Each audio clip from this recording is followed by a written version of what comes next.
You know, behind the world's most advanced technology, from life-saving medical gear to our global communication networks, there are always these unsung heroes. Today, we're going to pull back the curtain on one of the most impressive of them all, a microscopic powerhouse that really makes so much of it possible.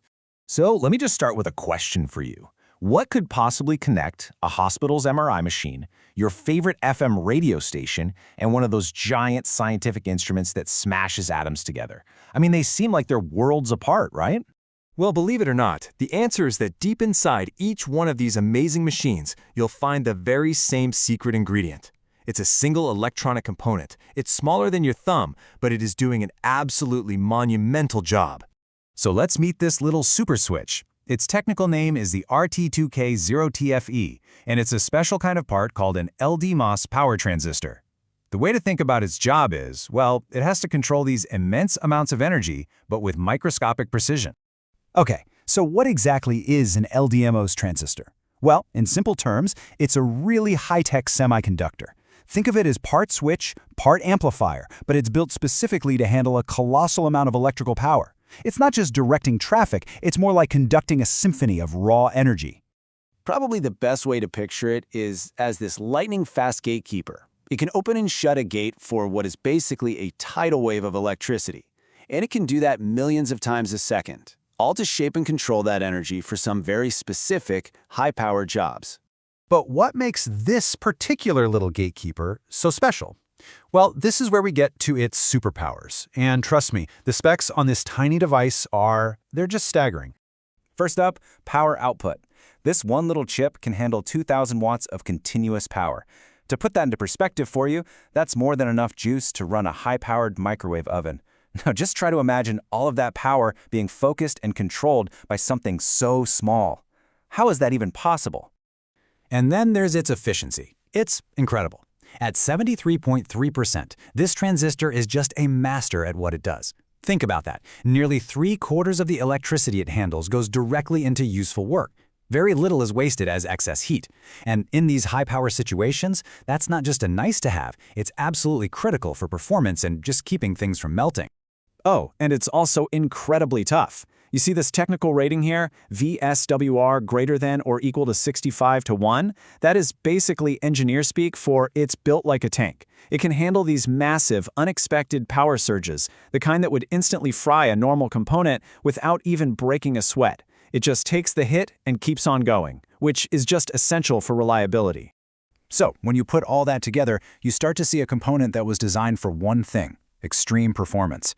It can handle huge electrical pressures, it can shield itself from static shock, and it keeps working reliably even when things get really hot. And on top of all that, it's super versatile. It works across a huge range of frequencies, from 1 all the way up to 400 megahertz.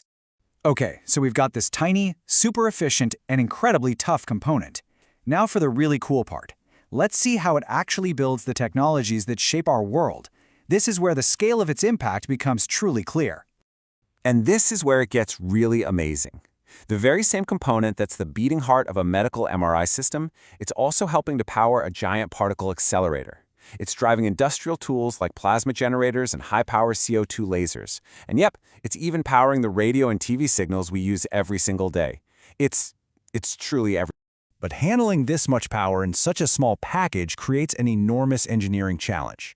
I mean, the laws of physics are pretty unforgiving, and all that energy generates an incredible amount of heat. So just how much heat are we talking about?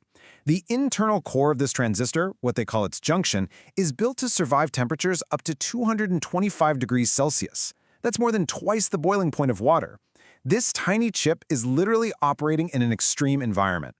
Which, of course, leads to the critical question. When you're dealing with that much power and that much heat, how on earth do you keep the component from melting down?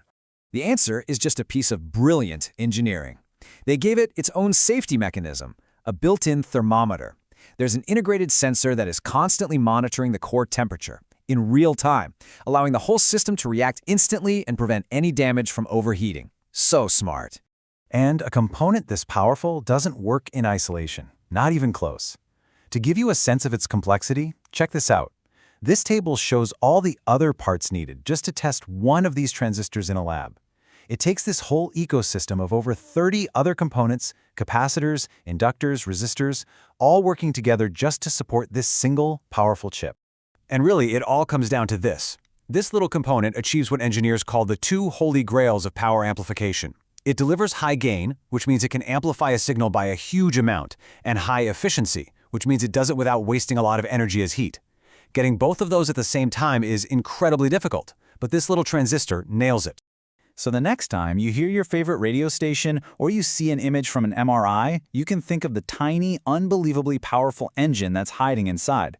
Which, it kind of leaves us with a final thought, doesn't it? What other invisible powerhouses are hiding in plain sight, quietly running the technology we all rely on every single day?